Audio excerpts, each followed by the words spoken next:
শিপ্রা বসু হিন্দুস্তানি উচ্চাঙ্গ সঙ্গীতের খ্যাতনামা ভারতীয় বাঙালি শিল্পী।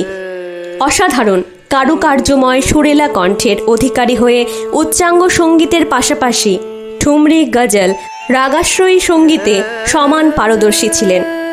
শিপ্রা বসুর জন্ম ব্রিটিশ ভারতের অধুনা পশ্চিমবঙ্গের কলকাতায় 1945 খ্রিস্টাব্দের 9 নভেম্বর এক সঙ্গীতানুরাগী পরিবারে।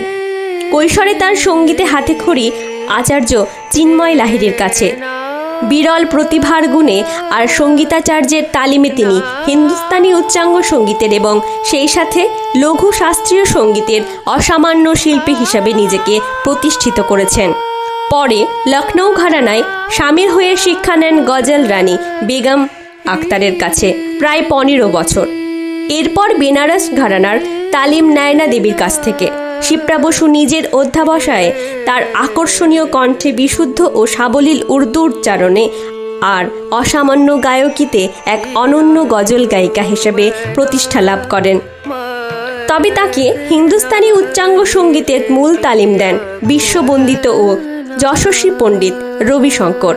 1980 খ্রিস্টাব্দ হতে পণ্ডিতজির কাছে তালিম নিয়ে মাইহার ঘরানাতেও দক্ষতা অর্জন করেন। গুরু শিষ্য পরম্পরায় সঙ্গীত সাধনার মধ্য দিয়ে এক কিংবদন্তি সঙ্গীত শিল্পী হিসেবে নিজের স্থান তিনি তাঁর 45 বছরের সঙ্গীত জীবনে দেশের বিভিন্ন স্থানে, ইউরোপের বহু দেশ, যুক্তরাজ্য, কানাডা, অস্ট্রেলিয়া, আফ্রিকা পরিভ্রমণ করেন এবং সঙ্গীত পরিবেশন করে সুনাম অর্জন করেন। HMV থেকে তাঁর গানের রেকর্ড প্রকাশিত হয়। তিনি rhythm records USA and evening with Shipra Bose এর জন্য 2001 থেকে 2002 খ্রিস্টাব্দে ভারতের হিন্দুস্তানি উচ্চাঙ্গ শাস্ত্রীয় সঙ্গীতের মহিলা শিল্পী হিসাবে গ্র্যামি অ্যাওয়ার্ডের জন্য মনোনয়নও পেয়েছিলেন। আকাশবাণী ও দূরদর্শনেও তিনি সঙ্গীত পরিবেশন করেছেন। ভজন, রাগ প্রধান বাংলা গান ও বৈঠকি গানে তিনি চিরস্মরণীয় অবদান রেখে গেছেন। ছায়াছবিতে নেপথ্যে কণ্ঠদান করেছেন।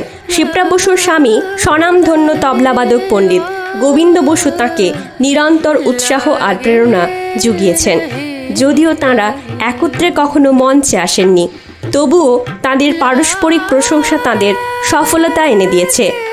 শিপ্রা বসু 2008 খ্রিস্টাব্দের 22 এপ্রিল হৃদরোগে আক্রান্ত হয়ে কলকাতায় পরলোক গমন করেন।